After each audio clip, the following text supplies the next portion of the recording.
क्या आपने कभी सोचा है कि कोई व्यक्ति आपके मन में अपनी बात इस तरह बैठा देता है कि आप चाहकर भी उसे नकार नहीं सकते? क्या आपने कभी महसूस किया है कि कोई आपको बिना बोले ही इस तरह नियंत्रित कर रहा है कि आपको उसकी हर बात सही लगने लगती है?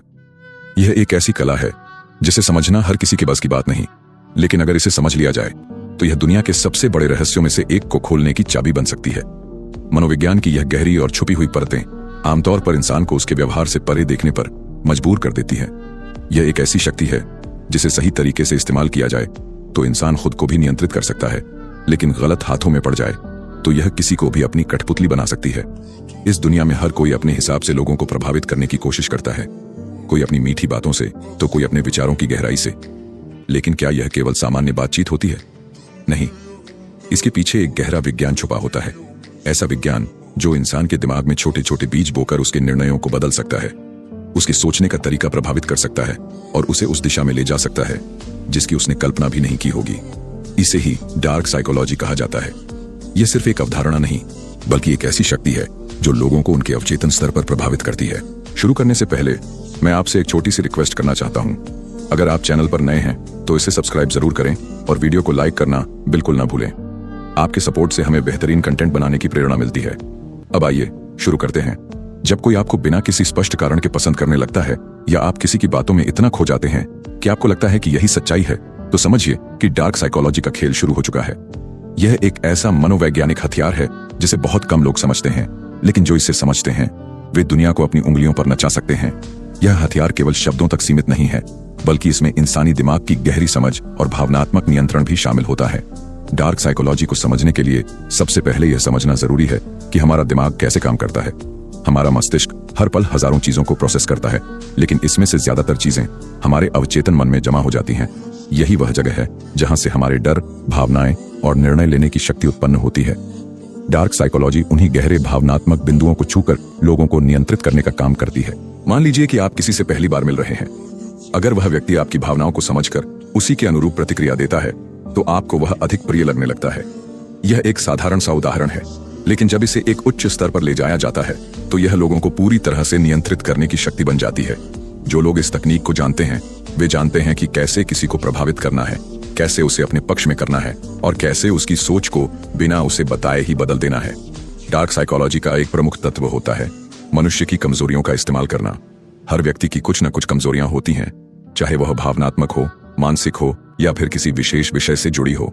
जब कोई व्यक्ति आपकी कमजोरियों को समझ जाता है तो वह उसे इस तरह से इस्तेमाल कर सकता है कि आपको पता भी नहीं चलेगा कि आप उसके जाल में फंस चुके हैं।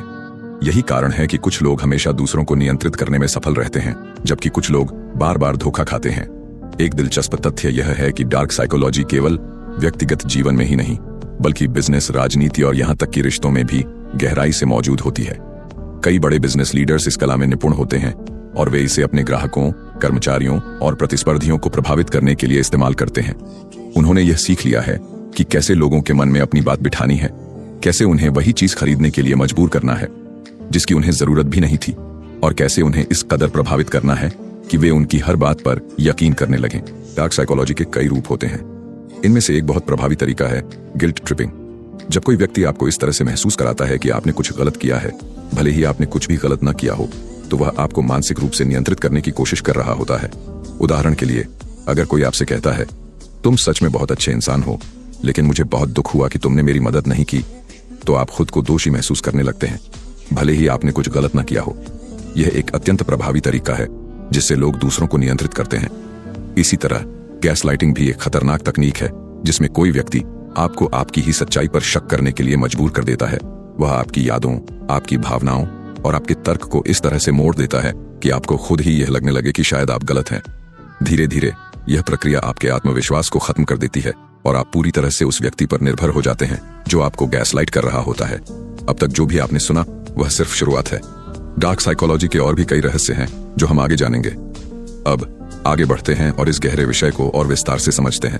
डार्क साइकोलॉजी की सबसे खतरनाक विशेषता यह है कि यह हमेशा स्पष्ट नहीं होती। यह एक धीमी प्रक्रिया होती है जो किसी को भी मानसिक रूप से जकड़ सकती है, बिना उसे यह एहसास कराए कि वह किसी और के नियंत्रण में आ चुका है। यह प्रक्रिया इतनी सूक्ष्म होती है कि जब तक कोई व्यक्ति इसे पहचानता है तब तक वह पूरी तरह से इसके प्रभाव में आ चुका होता है। अब सोचिए, क्या आपको कभी ऐसा महसूस हुआ है कि कोई आपकी भावनाओं को नियंत्रित कर रहा है, कि आप किसी के कहने पर ही कोई निर्णय ले रहे हैं बिना यह जाने कि यह फैसला वास्तव में आपका अपना है या नहीं? अगर हाँ, तो यह बहुत संभव है कि आप किसी के द्वारा डार्क साइकोलॉजी का शिकार हो चुके हैं। डार्क साइकोलॉजी के सबसे ताकतवर हथियारों में से एक है माइंड कंट्रोल। यह एक ऐसी तकनीक है जिसका उपयोग बड़े नेता, सेल्समैन, बिजनेस टाइकून और यहां तक कि रिश्तों में हावी रहने वाले लोग भी करते हैं। इसका मूल सिद्धांत यह है कि जब तक कोई व्यक्ति खुद को नियंत्रित नहीं कर सकता, तब तक वह दूसरों को नियंत्रित करने की शक्ति नहीं रखता। लेकिन जो लोग इस तकनीक में निपुण होते हैं, वे दूसरों के दिमाग को इस कदर पढ़ लेते हैं कि वे उनके निर्णयों को अपनी इच्छानुसार मोड़ सकते हैं। अब सवाल यह उठता है कि कोई व्यक्ति ऐसा कैसे कर सकता है? जवाब सरल है, भावनात्मक खेल। भावनाएं हमारे निर्णयों को संचालित करने वाली सबसे बड़ी शक्ति है। यदि कोई व्यक्ति आपकी भावनाओं को नियंत्रित कर सकता है, तो वह आपके निर्णयों को भी नियंत्रित कर सकता है। यही कारण है कि कुछ लोग हमेशा दूसरों को अपने हिसाब से चलाने में सफल रहते हैं, जबकि कुछ लोग बार बार उसी जाल में फंस जाते हैं। मान लीजिए कि आपको किसी चीज को बेचने की जरूरत है। अगर आप सीधे किसी को यह कहेंगे कि मुझे यह चीज खरीदनी चाहिए, तो संभव है कि वह व्यक्ति इनकार कर दे। लेकिन अगर आप उसकी भावनाओं को छू लें, उसके डर, उसकी इच्छाओं और उसकी जरूरतों को समझ लें, तो आप उसे उस उत्पाद को खरीदने के लिए प्रेरित कर सकते हैं, भले ही उसे उसकी जरूरत ना हो। यही तकनीक बड़ी बड़ी कंपनियां उपयोग करती हैं। इसी तरह रिश्तों में भी डार्क साइकोलॉजी का इस्तेमाल किया जाता है। एक रिश्ता जो प्यार और विश्वास पर आधारित होना चाहिए, कभी कभी एक मानसिक खेल में बदल जाता है। इसमें एक व्यक्ति दूसरे को इस तरह से प्रभावित करता है कि वह पूरी तरह से उसके नियंत्रण में आ जाता है। यह नियंत्रण भावनात्मक, मानसिक और कभी कभी शारीरिक भी हो सकता है। डार्क साइकोलॉजी में एक और महत्वपूर्ण तकनीक होती है मैनिपुलेशन। मैनिपुलेशन का अर्थ है किसी को इस तरह से प्रभावित करना कि वह आपकी इच्छा के अनुसार कार्य करे, लेकिन उसे यह महसूस भी ना हो कि वह नियंत्रित किया जा रहा है। यह एक बेहद प्रभावी तकनीक होती है जो राजनीति, व्यापार और व्यक्तिगत रिश्तों में अक्सर देखी जाती है।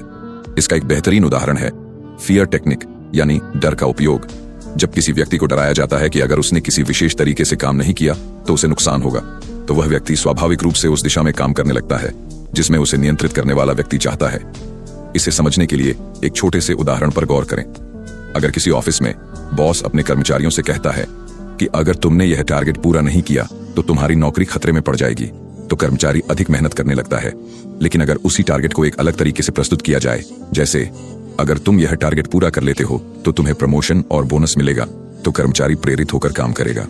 यह दोनों ही तरीके मनोवैज्ञानिक प्रभाव डालते हैं, लेकिन पहला तरीका डर पर आधारित होता है और दूसरा प्रेरणा पर। डार्क साइकोलॉजी में अक्सर डर का ही अधिक इस्तेमाल किया जाता है, क्योंकि यह मानव मस्तिष्क को तुरंत प्रतिक्रिया देने के लिए मजबूर कर देता है। लेकिन यहाँ एक बड़ा सवाल उठता है, क्या डार्क साइकोलॉजी का उपयोग हमेशा गलत होता है? इसका उत्तर है नहीं।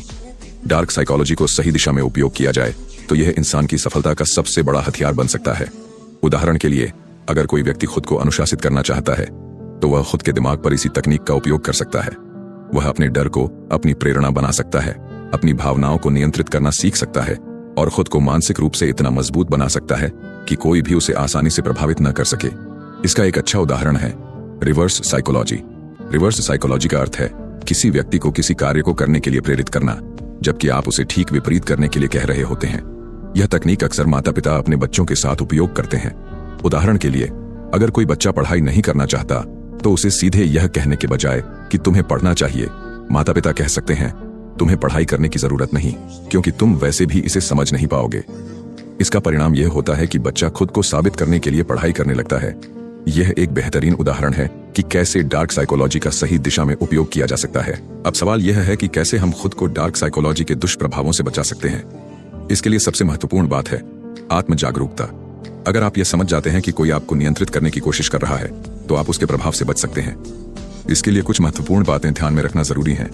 पहला, हमेशा खुद से सवाल करें। जब भी कोई आपको प्रभावित करने की कोशिश करे, तो खुद से पूछें, क्या यह वास्तव में मेरी इच्छा है या कोई मुझे इस दिशा में धकेल रहा है? दूसरा, भावनात्मक नियंत्रण बनाए रखें। जब कोई आपकी भावनाओं के साथ खेलने की कोशिश करे, तो एक कदम पीछे हटें और तटस्थ रूप से स्थिति का विश्लेषण करें। तीसरा, किसी भी निर्णय को तुरंत न लें। अगर कोई आप पर दबाव डाल रहा है कि आप तुरंत कोई निर्णय लें, तो सतर्क हो जाएं। ऐसे मामलों में अक्सर मैनिपुलेशन का उपयोग किया जाता है। चौथा, डर और अपराध बोध को पहचानें। अगर कोई व्यक्ति आपको गिल्ट ट्रिपिंग या फियर टेक्निक से प्रभावित करने की कोशिश कर रहा है, तो उसे पहचानें और मानसिक रूप से मजबूत बने। अब तक जो आपने सुना वह केवल इस विषय की सतह को छूता है। डार्क साइकोलॉजी के और भी कई रहस्य हैं जो हम अगले हिस्से में जानेंगे। लेकिन उससे पहले अगर आपने अभी तक चैनल को सब्सक्राइब नहीं किया है तो कृपया अभी कर लें। यह हमें और भी बेहतरीन कंटेंट लाने के लिए प्रेरित करता है। वीडियो का अगला भाग बहुत ही जल्द आएगा। धन्यवाद।